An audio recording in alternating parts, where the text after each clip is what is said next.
শুভ সকাল বন্ধুরা। শীতের সকালে একটা নতুন ব্লগ শুরু করলাম, আর এই ব্লগ শেয়ার করতে করতে তোমাদের কাছে ছোট্ট ছোট্ট কিছু টিপস শেয়ার করছি। দেখো, সকালবেলা আমরা প্রথমেই ঘুম থেকে উঠে দেখি আমাদের বেডরুমটার অবস্থা এই রকমই থাকে।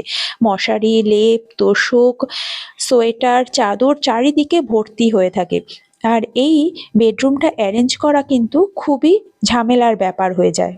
আমি আজকে ছোট্ট ছোট্ট কিছু টিপস দেখাচ্ছি, যাতে আমাদের জিনিসগুলোও ঠিকভাবে রাখতে পারবো, আর তার সাথে সাথে ঘরটাও হবে খুব সুন্দরভাবে সাজানো।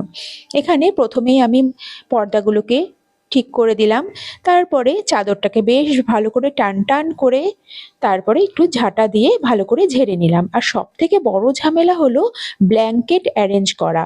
এগুলো ভাঁজ করে সাইডে রাখলেও কিন্তু দেখতে ভালো লাগে না, আর বক্সের মধ্যে সেগুলো সবসময় কিন্তু রেখে ওঠা হয় না।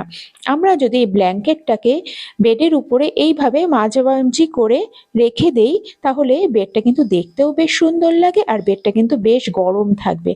আর তার থেকে বড় ঝামেলা হলো মশারি ভাঁজ করা। মশারি কিন্তু ভাঁজ করতে অনেকটা সময় লাগে। আমি মশারি ভাঁজ করার কোনো ঝামেলাই রাখছি না।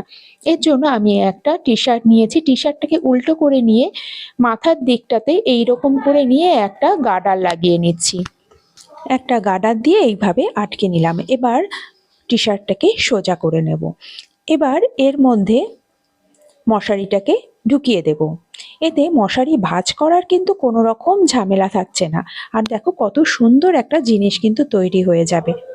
এবার এটাকে এইভাবে নিয়ে চারিদিক থেকে টেনে নিয়ে একটা গার্ডার এইভাবে লাগিয়ে দিচ্ছি। দেখো, একটা গোল কুশান কিন্তু তৈরি হয়ে গেল। দেখতেও কত সুন্দর লাগছে। মশারিটা কিন্তু বোঝাই যাচ্ছে না যে এর ভিতরে কোনো মশারি রয়েছে। একটা সুন্দর ফুলের মতন হয়ে গেল। এবার এটাকে আমি দুটো বালিশের মাঝখানে এইভাবে রেখে দিলাম। দেখো, বেডটা কত দেখতে সুন্দর লাগছে। সুন্দরভাবে সবকিছু কিন্তু গোছানো হয়ে গেল। যদি টিপসটা ভালো লাগে অবশ্যই লাইক করে দিও। চলে যাচ্ছি আর একটা জিনিস দেখাতে। দেখো, এরকম ধরনের পাতলা ব্ল্যাঙ্কেট আমাদের কাছে, আমাদের প্রত্যেকের বাড়িতেই কিন্তু থাকে। এই ব্ল্যাঙ্কেটটা এমনি নর্মালভাবে ভাঁজ করলে কিন্তু দেখতে ভালো লাগে না। এবার এই লম্বা করে ভাঁজ করে এই দেখো, এইভাবে ঠিক এইরকম একটা জায়গাতে এইভাবে আমি ঢুকিয়ে দিলাম।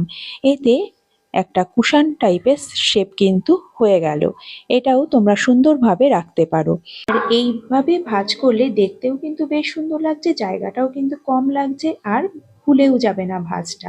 এটা কুশানের মতন করে আমি রেখে দিলাম আমার ছেলের বেডরুমের মধ্যে। টিপসগুলো কেমন লাগলো অবশ্যই জানিও।